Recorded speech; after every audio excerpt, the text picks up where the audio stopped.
السلام علیکم ورحمۃ اللہ وبرکاتہ۔ سورۃ البقرہ آیت نمبر 271۔ اعوذ باللہ السمیع العلیم من الشیطان الرجیم من ہمزہ ونفخہ ونفثہ۔ صدقہ دو طرح سے کیا جاتا ہے۔ صدقہ کبھی ظاہر کر کے دیا جاتا ہے، کبھی چھپا کے دیا جاتا ہے۔ اصل نیت ہوتی ہے دل کی۔ اگر آپ اللہ کی رضا کے لیے دیتے ہیں، آپ اعلانیہ طور پر بھی دیتے ہیں تو اس میں کچھ دکھلاوا نہیں، لیکن اگر آپ کسی پر احسان جتانے کے لیے، کسی کو اذیت دینے کے لیے، اپنا چرچا کرنے کے لیے رات کے اندھیرے میں چھپ کر بھی دیتے ہیں تو وہ ریاکاری ہے۔ یعنی کہ ضروری نہیں کہ ہر ظاہری طور پر دیا جانے والا صدقہ ریاکاری ہی ہو۔ بعض دفعہ ظاہری طور پر صدقہ اس لیے دیا جاتا ہے کہ کوئی میری طرف سے دیکھ کر صدقہ دے، اور بعض دفعہ ظاہری صدقہ فضیلت لے جاتا ہے سری صدقے سے، جس وقت اس میں دوسروں کو ترغیب دلانا مقصد ہو۔ جس طرح کہ حدیث کے اندر آتا ہے، اللہ کے نبی صلی اللہ علیہ وسلم نے اعلان کیا ایک قبیلے کے لیے، اور صحابی جو سب سے پہلے صدقہ لے کر آئے، اس کے بعد پھر لوگ پے در پے لانے لگے۔ اللہ کے نبی صلی اللہ علیہ وسلم نے ان کے لیے فرمایا تھا کہ من سن فی الاسلام سنۃ الحسنہ، جس نے اچھے طریقے کو اسلام میں جاری کیا، یعنی صدقہ سب سے پہلے جس نے کیا اس کے لیے اپنے صدقے کا بھی اجر، اور اس کی دیکھ کر جتنے لوگ کریں گے اس کے بعد ان کے لیے اس کا بھی اجر۔ تو بعض دفعہ ظاہری طور پر صدقہ کرنا زیادہ انفع ہوتا ہے، کیونکہ لوگ بھی زیادہ رغبت کرتے ہیں اور اس سے خیر زیادہ پھیلتی ہے۔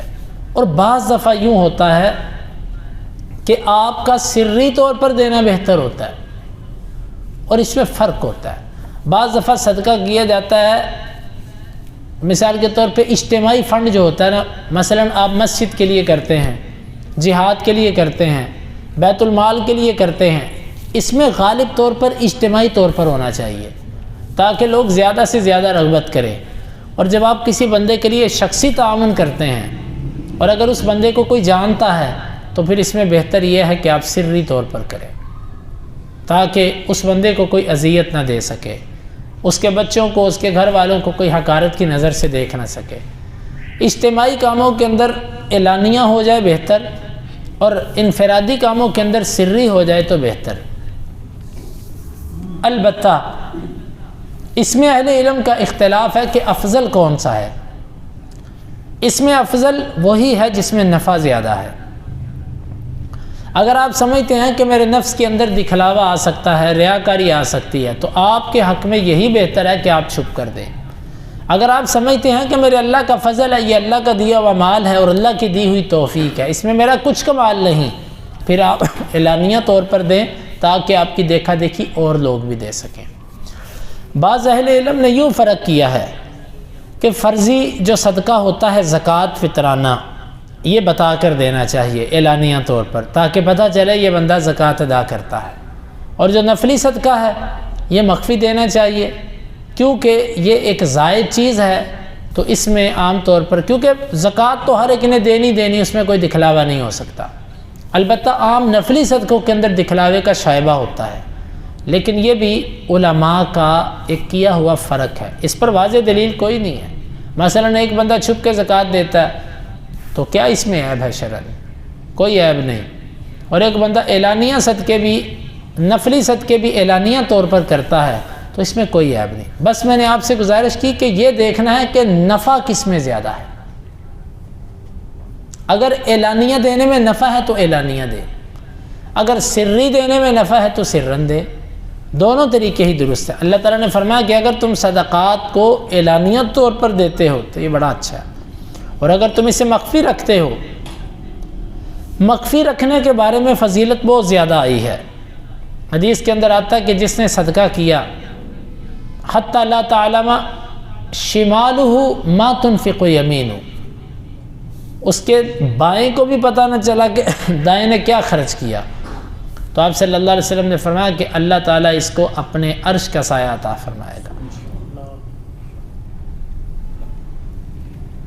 لیکن میں نے آپ سے گزارش کر دی کہ ہر موقع پر اس کی مناسبت سے کوئی نہ کوئی طریقہ اختیار کیا جائے گا۔ وَيُكَفِّرُ عَنْكُم مِّن سَيِّئَاتِكُم، اور وہ تمہارے کچھ گناہ معاف کر دے گا، کیونکہ کبیرہ گناہ جب تک آپ توبہ نہیں کرتے اللہ تعالیٰ معاف نہیں کرے گا۔ شرک سے جب آپ توبہ نہیں کرتے اللہ معاف نہیں کرے گا، تو اللہ تمہارے کچھ گناہ معاف کرے گا، یعنی جب تم صدقہ دو گے اس سے تمہارے گناہ بھی معاف ہوں گے۔ جتنا اخلاص زیادہ، جتنی للہیت زیادہ، اتنے آپ کے گناہ اللہ تعالیٰ معاف زیادہ کرے گا۔ اور یہ تو ہم نے پچھلے درسوں میں کل کے درس میں بھی بتایا تھا کہ اللہ تعالیٰ کے ہاں کثرت نہیں، اللہ تعالیٰ کے ہاں دل کے اخلاص کو دیکھا جاتا ہے کہ آپ نے کس نیت کے ساتھ اور کس جذبے اور کس محبت کے ساتھ خرچ کیا۔ وَتُؤْتُوهَا الْفُقَرَاءَ، اور تم وَاللَّهُ بِمَا تَعْمَلُونَ خَبِيرٌ، آگے فرمایا کہ تم جو بھی عمل کرتے ہو اللہ اس کی خبر رکھنے والا ہے، یعنی تمہیں صدقہ کر کے تختی لگوانے کی ضرورت نہیں، تمہیں صدقہ کر کے اکثر طور پہ قرآن مجید پہ لکھ دیا جاتا ہے برائے ایصال ثواب فلاں، یا پانی کا کہیں فلٹر وغیرہ لگوا کر لکھ دیا جاتا ہے۔ عام طور پر دیکھا جاتا ہے کہ لوگ قرآن بھی پڑھتے ہیں اور لوگ پانی بھی لیتے ہیں، لیکن کبھی کسی نے دعا تو نہیں کی، شاید ہی کوئی ہو، لیکن اکثر نہیں کرتے۔ تو اگر اس کو ویسے ہی چھوڑ دیا جائے، لوگوں کو یہ بات کہنے کی ضرورت ہی نہیں ہے، کوئی دعا کرے نہ کرے، جب وہ پانی بھر کے لے جا رہا ہے تو آپ کو اجر مل ہی رہا ہے۔ آپ کو یہ لکھنے کی ضرورت نہیں ہے، اگر کوئی قرآن پڑھ رہا ہے تو آپ کو اجر ملے ہی ملے، یہ لکھوانے کی ضرورت نہیں ہے، یہ محض لوگ اپنی تسلی کے لیے لکھوا دیتے ہیں، وگرنہ اس کا کوئی خاطر خواہ فائدہ نہیں ہوتا۔ بلکہ بعض دفعہ اس میں دوسرا پہلو غالب آ جاتا ہے کہ بعض دفعہ بات ریاکاری کی طرف چلی جاتی ہے۔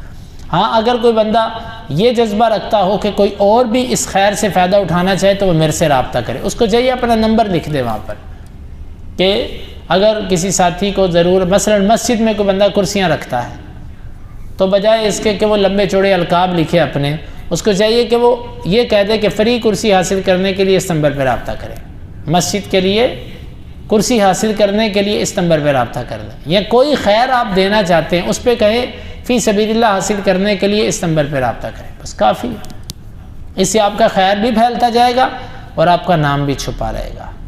اللہ رب العالمین سے دعا ہے اللہ تعالی ہمیں اس آیت مبارکہ کو سمجھنے کی اور عمل کی توفیق عطا فرمائے۔